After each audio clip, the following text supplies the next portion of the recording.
Good afternoon, everybody. We're going to wait a couple of minutes for people to come on. Feel free to just hang out, make sure you're on mute, and we'll come back to you in a minute or two.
I see people are still coming on. We'll give it another minute or two, and then we're going to get started.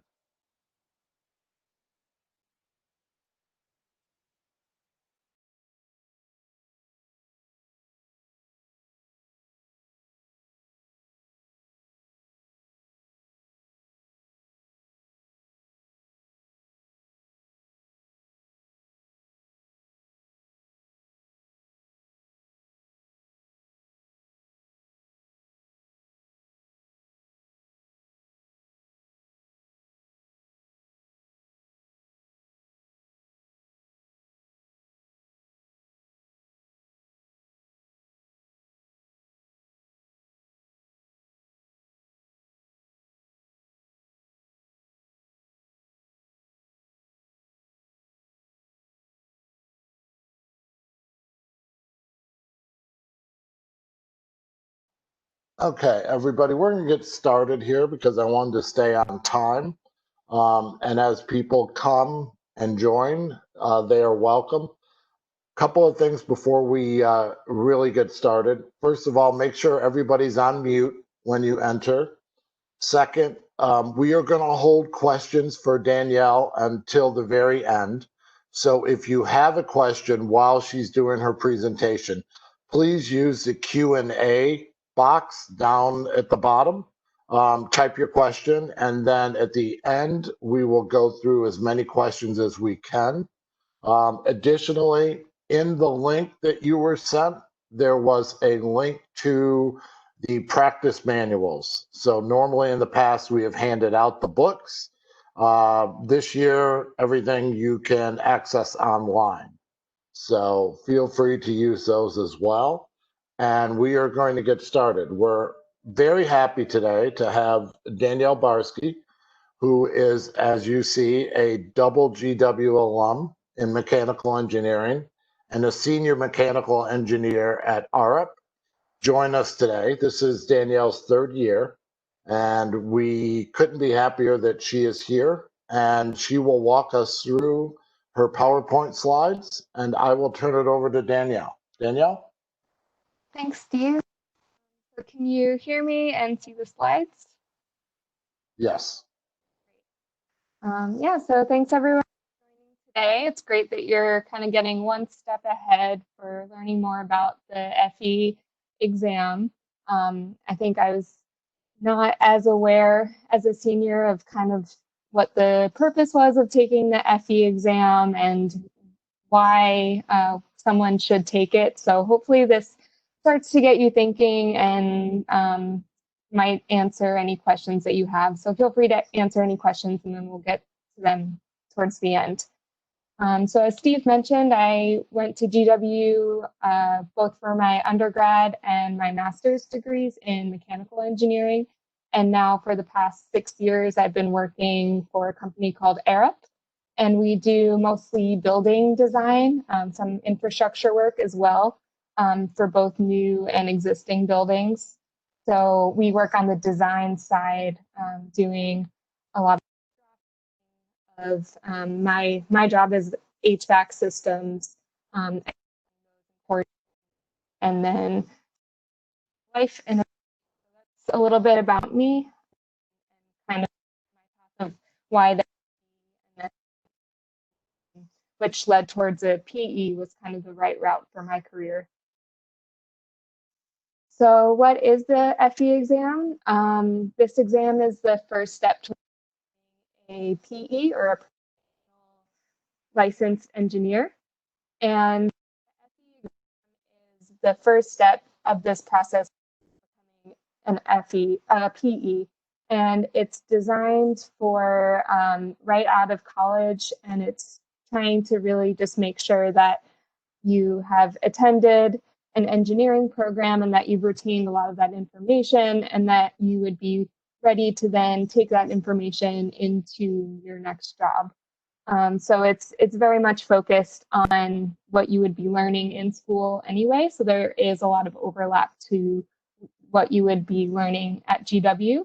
But it does take some preparation and just kind of becoming familiar with what the exam is asking for. And there might be certain sections, like I think there were a few Excel questions and some maybe topics that seem a little bit more obscure that you might just need to quickly brush up on. But overall, the idea is that it, once you take the FE, then you would be, you can either kind of wait it out to figure out if PE is the right track, or you can then become on track to becoming a PE. And we'll talk about that in a bit.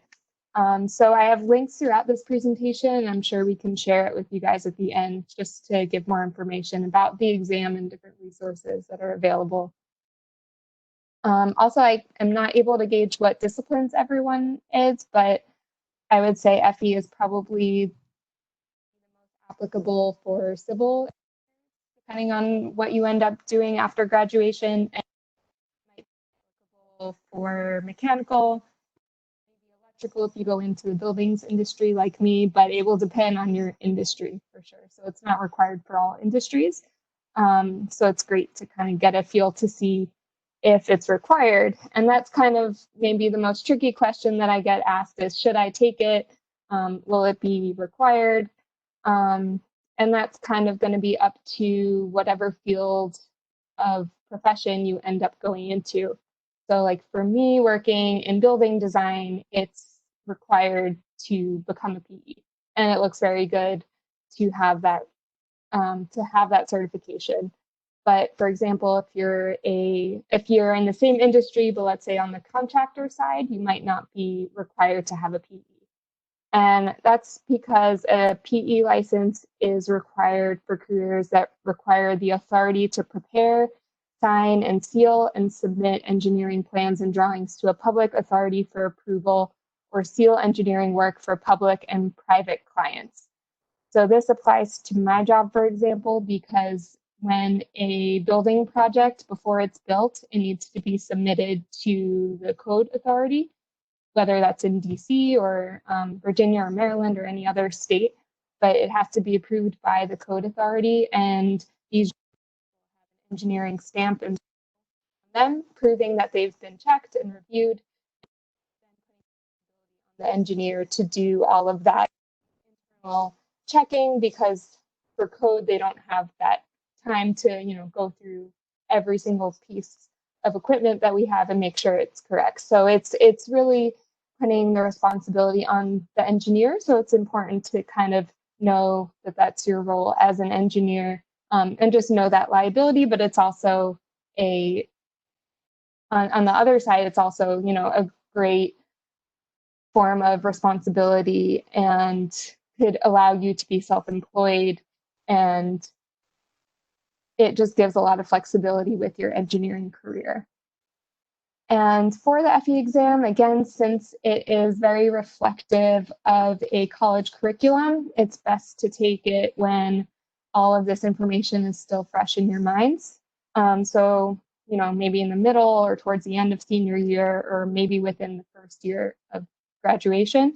But I would recommend not waiting past that, because then you'll just start forgetting everything. We'll have to relearn it.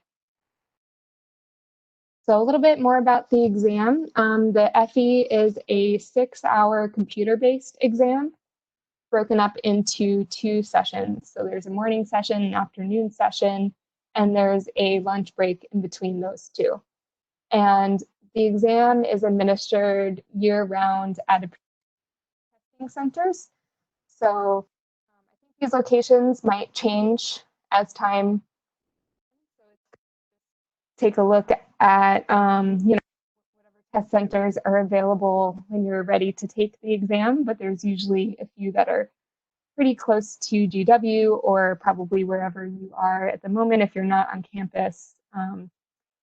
I know with COVID restrictions that will change kind of the strategy for the exam. And I know there are a lot of cancellations in the spring. So it's definitely good to just kind of take a look to see what the testing plan is and how often it's being offered right now, and using that to help kind of plan ahead. So the FE exam, again, it's 100 questions total. So within the 6 hours, that ends up being about a little over 3 minutes per question. And it's a closed book exam with an online reference manual. And I'll talk more about that online reference manual, but it's basically one really big cheat sheet of equations and everything. And it's great to just really know that equation book inside and out, because so many questions of the exam might just be like a pretty simple plug and chug with those equations. And it's just about kind of becoming familiar with the content that's on that reference manual. And then there are also no deductions for incorrect. An exam where you'll guess whenever you are not sure. And it's also an exam with all the questions that you're familiar with, and then flag the questions that you want to come back to and go back to those after. So it's pretty self-explanatory, and it has been an online exam at least since I took it, which was at least 5 years ago. So it's I don't think the format has really changed much since then. It's pretty straightforward. So here are the pass rates from the first half of 2020. And these are the 7 different FE exams that are offered.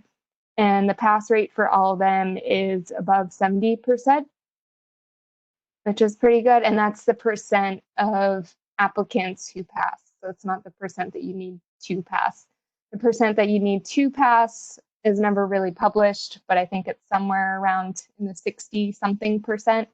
So it's good to at least aim for at least 60, 65% on a practice exam that you might take. So where to start? So assuming you go the route where you decide to take the FE exam, the first step that you would do is to create a My NCES account. So this is the authority that administers the exam. So you'll want to set up an account, and then from there, there's a lot of information that you can see within your account, and this is also how you'll exam.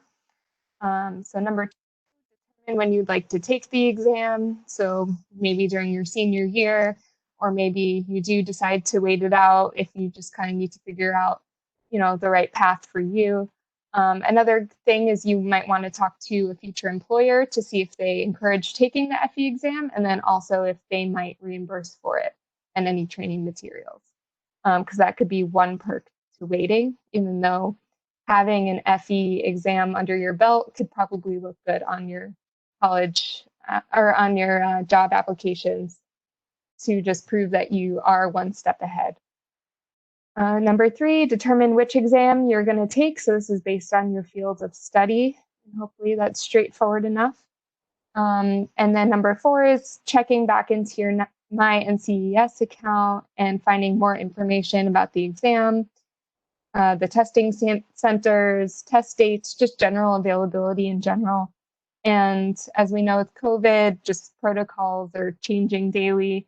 So this is a link to kind of the most recent updates for COVID. But I believe a lot of the test centers are still open as long as you bring in PPE. But I imagine that also might be governed more on a local level.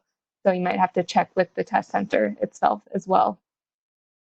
And then I'd recommend registering for your exam in advance. So you might register for 2 months in advance, just based on availability, and then you can create a study plan to lead up to that exam date. And the exam costs $175 as the exam fee. And again, maybe an employer would reimburse that, but that's the fee that it has been for at least the past few years. So that hasn't changed. Number 5, while you're in your My NCES account, so this is the reference handbook that I was mentioning.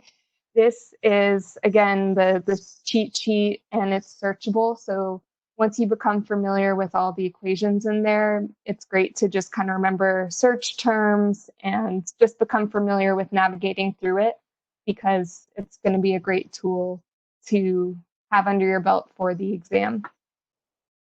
So there is an online version of this through your account that will be available, and you can become familiar with it before the exam, and it's free. Number 6 is buy or borrow an FE review manual. So this might not be required necessarily, but for me, it was very helpful. It's this very thick book. You could probably maybe share with a friend or find a used copy too somewhere. Again, since the exam content hasn't really changed too much over the past few years. And I found it really helpful because it's a big, thick book that has information broken down very clearly by different topics. So it helps to kind of, there's a diagnostic exam at the beginning of each topic where you can take multiple choice questions that are kind of similar to the format of the exam. And then based on how you do, you can figure out how comfortable you are in that topic and which topics you want to spend more time studying. And there are also other exam prep materials recommended by my NCES. So this is the same link that Steve has already shared with all of you. And there's also a bunch of free online courses and just general resources in general. And NCES also has a YouTube channel that just has just general videos on what to expect for the exam and kind of showing a little bit about just the general format and expectations. So through your account, you can you have to pay for it, but you can take an online exam, and I definitely recommend doing this to kind of get a feel for the format, because it's going to be very close to what your exam day will look like and when you go into the testing center. So once you take that exam, it will help give an indication of where you're at, and if you're comfortable, then you can go ahead and take the exam. So it's kind of up to you if you want to take this exam early on to figure out what to study, or if you want to take it towards the end to just kind of confirm that you're ready to go. So once you're on the exam day, again, just make sure you're getting a good night's sleep before. That always helps. And then when you go to the exam center, you need to bring your ID. There's going to be a appointment confirmation note that you'll bring to make sure that you're all set up and there on the right day and everything. And there's a list of approved items that you're allowed to bring into the test site with you, such as sweater, jacket, glasses. You can bring lunch so that you can take a quick lunch break in the middle of the exam. And the last thing is COVID PPE is necessary. Again, that will be probably changing by the day or by the month. So it's good to just kind of stay up to date with what the requirements are at the test center. And the last thing that I skipped over was bringing an NCES approved calculator. So this this is a link that shows the NCES calculator policy, but basically they don't allow for certain graphing calculators. They only allow for, the more simple basic calculators. So you want to make sure you're bringing the right type, because otherwise they won't let you go into the exam with it. And they also have, I think, a little calculator up on the screen in the exam when you're taking it, if anything happens. But it's definitely good to just make sure you have the right calculator. And then celebrate when you're done, because it's a long day. And then wait 7 to 10 days. Celebrate when you hopefully pass. And then an optional step is to apply for an EIT certificate. So if you've heard of EIT or engineer in training, it's kind of just like a second credential that's just proving that you passed the FE exam. And I'm pretty sure it requires a additional fee just to put EIT on your resume, which is a little silly to me, because you could probably just still convey that you are, on that track by just showing that you passed the FE. But, if you're curious about this EIT and if maybe it looks good for your resume, you can look more into this last step of the EIT certificate. So this is a lot of words on this slide, but once you pass and take the FE, and once you've been working in the field for a while, and then when you're looking into taking the PE, these are 5 reasons to get a PE. And again, it will depend on where you're working.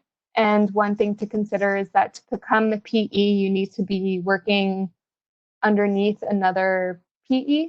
So if you're working on your own, or if you're doing research, or whatever you're doing, you just have to make sure that you're working with other PEs that can write a recommendation letter for you.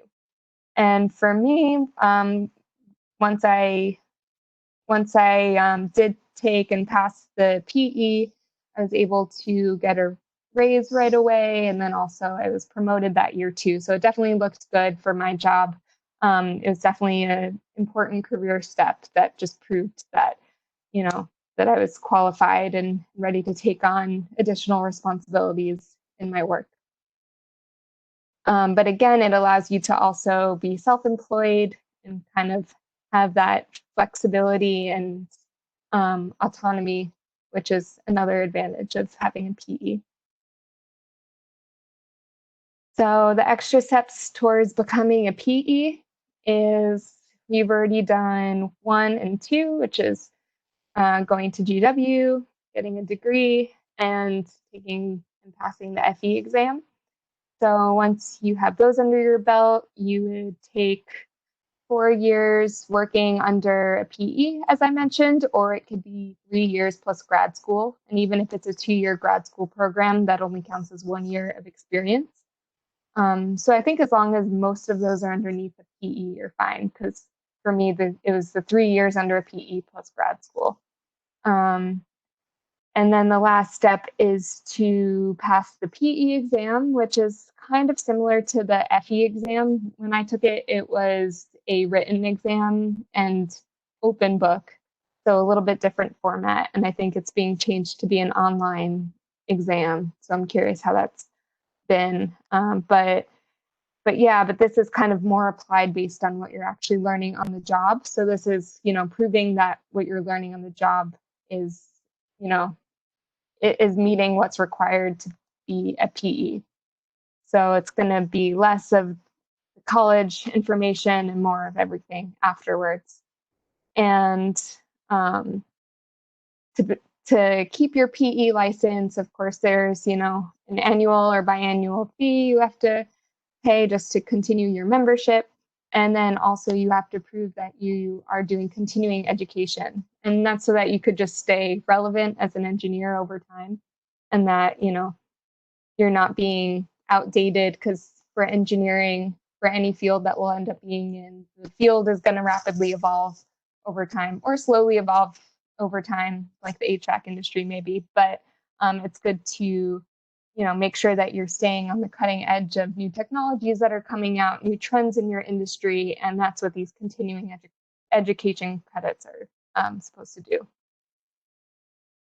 So that's all I have as the first part. I have some practice questions that maybe we'll get to in a little bit, but for now we can do some questions. Sure, Danielle. And everybody, please put your questions in the Q&A box, and I will read them for Danielle.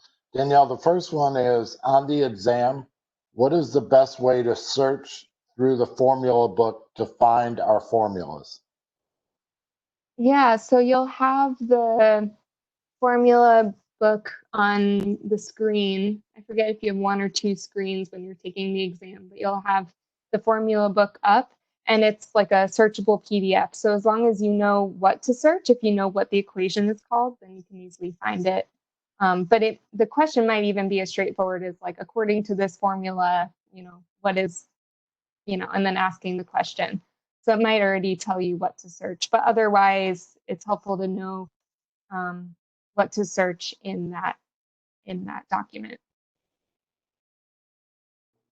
Okay, we have I hope another. that answered it.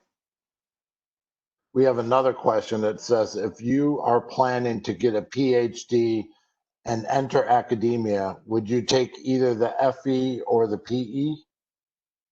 Yeah, that's a good question. I don't know if it's required for academia. It might be down the road. And FE never hurts, just if you're not sure. But yeah, I wouldn't think it's required. So then the question is, is it still a good to have? And it might distinguish you if it shows that if you have some industry inclinations, if you want to, do a PhD where you're doing some research in a university, but then also, working with a firm somehow, if you're somewhat outside of academia in something that might be related, then I think it would give you an edge up, possibly. So it probably depends what you're studying.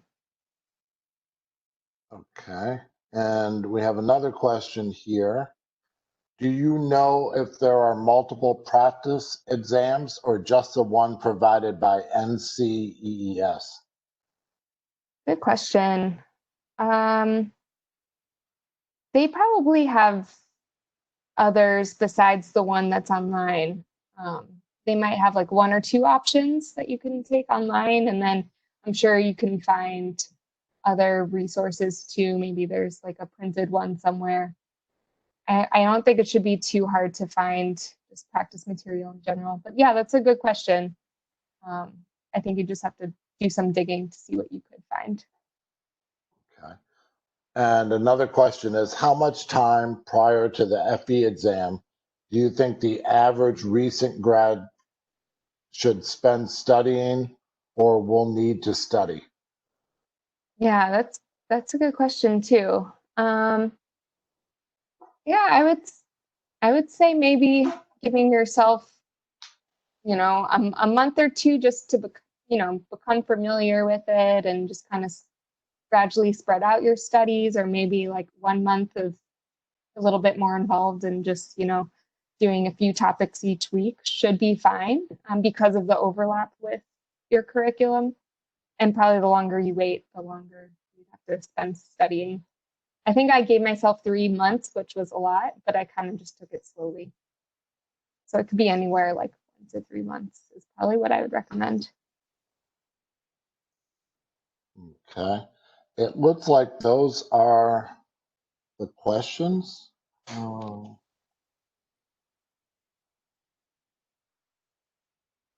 We have one more. After we hopefully pass the exam, do we need to do anything to make it official, or is the EIT optional? The EIT is optional. So when you go back into your My NCES account, that's how you'll be able to track to see if you passed the exam, and then it will give like a letter confirming that you passed. So in case you ever need that, but usually people just take your word for it. And yeah, so the EIT is definitely optional, but I don't know if you're allowed to say EIT on a resume unless you do have that separate EIT license. But even if you just said, you know, pass the FE exam on this date, that's, you know, or like on track to becoming PE, or, you know, however you want to put it, I think that should be clear enough. If you do not pass, what is the protocol to make another attempt?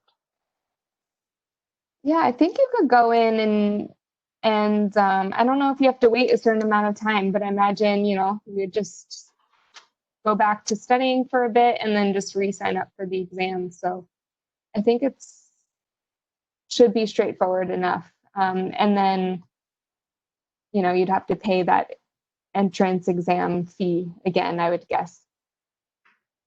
But I don't think there's a penalty to like the number of times you can take it.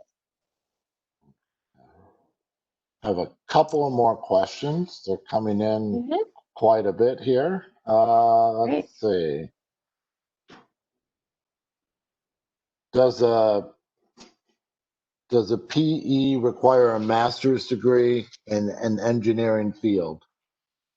It does not. So as long as you have your 4 years of experience, then that would be enough. So and it's probably not common to have a master's because a lot of people might just go straight into, you know, a job like HVAC engineering like me, and then, you know, and then in 4 years, once they have enough experience, you can take the exam. So it's completely optional.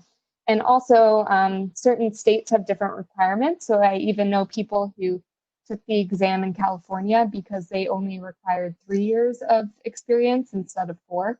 And my coworkers who took it out there just wanted to get it out of the way. So another good idea. Okay.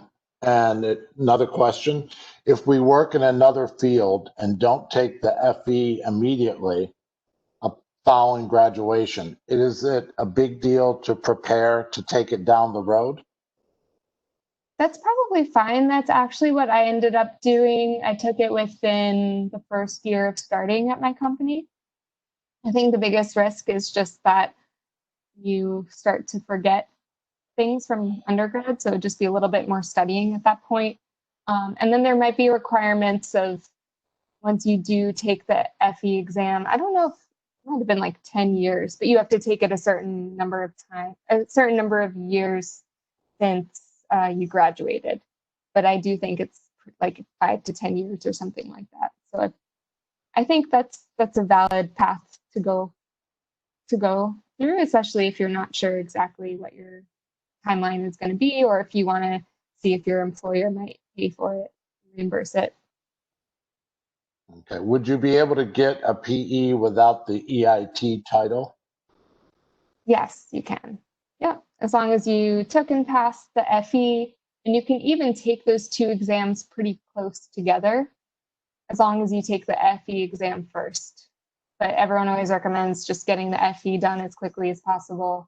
And then for me, I took the PE exam as soon as I could once I had the right amount of experience.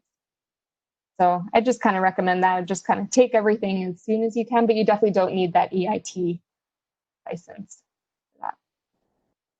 Okay. That appears to be all the questions right now. Do Mm-hmm. you want to go ahead with the other part that you were mentioning? Great. Yeah. So I have, I think, 4 or 5 practice problems, and I can time them to kind of give an indication of how long you would have per question on the exam. Of course, when you take the exam, you'll have more flexibility on how you manage your time. So some questions might be more or less than that, about 3.5 minutes that you'll get. But I'll go through each one just to kind of, I hope everyone's ready to with pen and paper or whatever you need to kind of start putting these answers together. But yeah, I'll go ahead and get started, and then I'll give you maybe like a 15-minute heads up, and then I'm going to flip to the next question. Just going to get the timer up.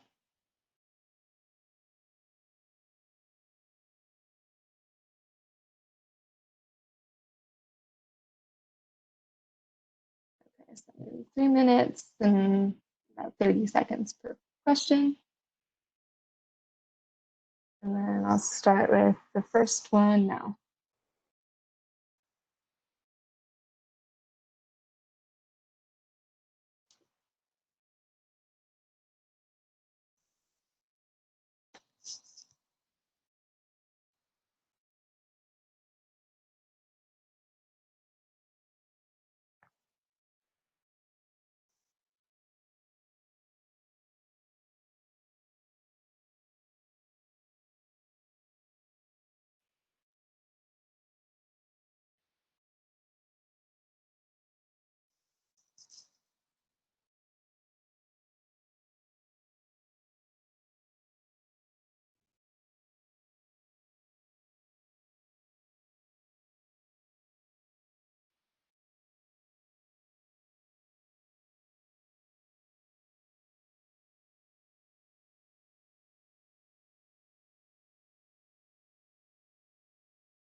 Okay, 8 seconds.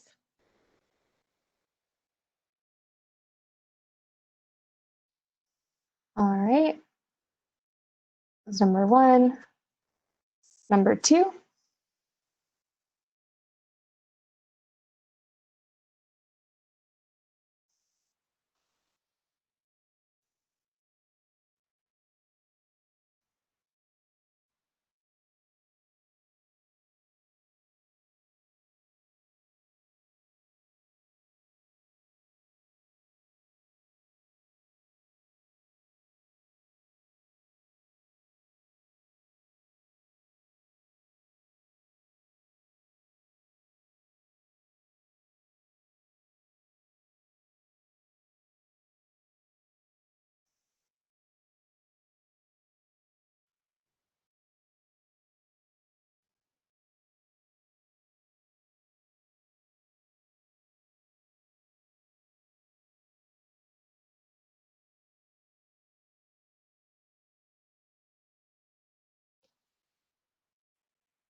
think we could do a little shorter for this one, so I'll give like 15 seconds more.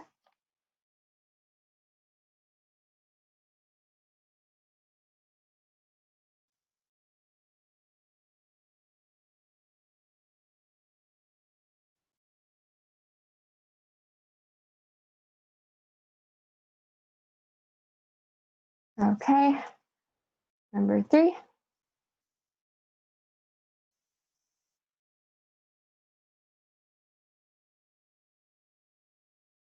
And some of these two may be easier once, you're able to have the reference guide to kind of help find the right formulas too. So for now, you could just take a stab at it. But it's helpful to kind of take these, to do these questions side by side with that online reference manual.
About a minute left.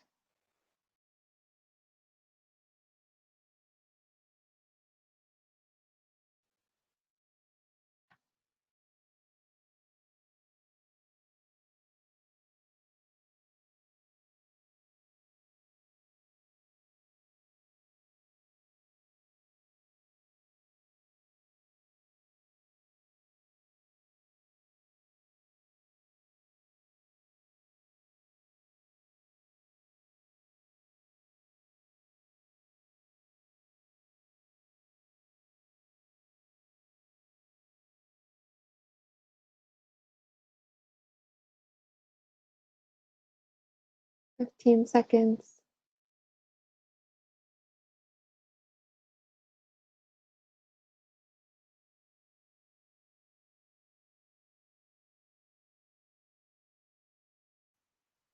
All right. I think there's one or two more. Number 4.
15 seconds.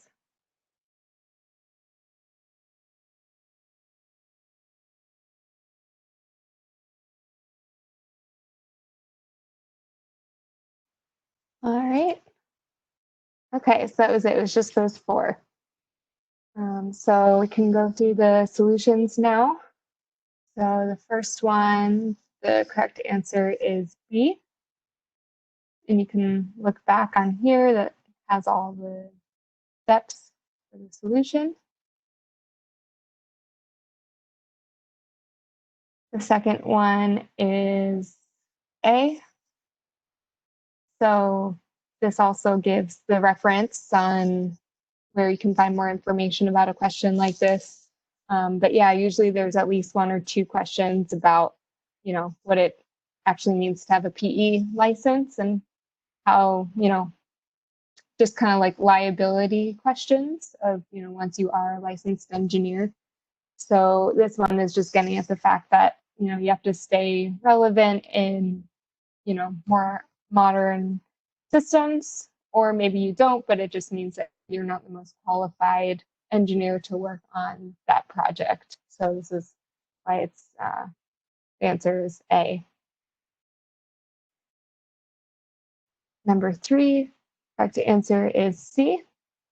And this is an example of a question that maybe we learned in stats at GW, but might be, a different equation, or I think there are tables in the reference manual that, you look up certain values. So it's good to become familiar with those. So I remember this, just these types of problems, just doing a little bit more studying and just becoming familiar with what references were available. And then number 4, correct answer is A, 0.6. And except for the second problem asking about the PE, all the other ones you had about 3 minutes and 30 seconds. So you can kind of gauge to see if that felt like too much time or not enough time, and might just give a good indicator. But, every problem's different, and there might be some shorter problems and some longer problems. But just to kind of give you a feel for the timing of a typical problem. So I believe that is it. I'm not sure if there are any other final questions or thoughts. There are, Great. Danielle. And one of them is, do the questions consist of more applied knowledge from our later years in undergrad, or are these the typical type of questions we would receive? These are pretty typical. So the exam is split up pretty sequentially, I believe. And if you follow, I want to see if I can find the link. If not, you can look through the presentation for it. But yeah, so you can just take a look at based on your exam, you can find all of the specifications for that exam online through my NCES, and that will kind of tell you how many questions to expect per topic. So it's going to be a combination of earlier stuff as well as later on. So it's a good mix, and I would say, the first half of the exam is more of, sophomore to maybe early junior year, and then the second half is more applied. So it is a good mix, which is why it's nice kind of knowing how many problems to expect per question, per topic, and then, prioritize your time accordingly. But naturally, if you feel pretty good in certain topics, that can help, boost up your score overall. So don't worry too much about if there's one or two topics that you're not as comfortable with, but it doesn't hurt just to become more familiar with those as well. Okay, and this question, I'm not sure if this was in reference to the practice questions you just did or to the exam. It says, can you control F the reference? You can, yep. Maybe that's what the question was before about the reference manual. But yeah, you can control F. Either that or there's like a search bar where you can easily kind of do that same functionality. Great. I think that's all the questions we have. I want to thank Danielle. I will turn my video back on. I want to thank Danielle for again, doing a wonderful job at this. We are lucky to have great alums like Danielle who are willing to work with our students. So I'd be remiss if I didn't bring up a couple of points first. This is a prime example of using connections through LinkedIn, through associations that you can join, and you can network and meet people who are in the field. You can reach out to people and ask them questions about this. We also have GW Career Connect, which is a network of alumni who have volunteered to work directly with students. And please feel free to reference that at GW Career Connect. And last but not least, work directly with your career coach, Dr. Sonia Merrill. Sonia and I work very closely together, and anything that we put on goes directly into her newsletters. And she can also help you with cover letters, resumes, her 20-second pitch, just about everything. So I know Dr. Merrill's on this call as well. So we want to thank all the faculty who have pushed this out. We definitely, again, want to thank Danielle. And I think that is enough for right now. We will put this out. It has been recorded. We will send it out as soon as we get it all processed. But we want to thank Danielle again, and thank you all for attending. Thanks, everyone. Bye-bye. Bye.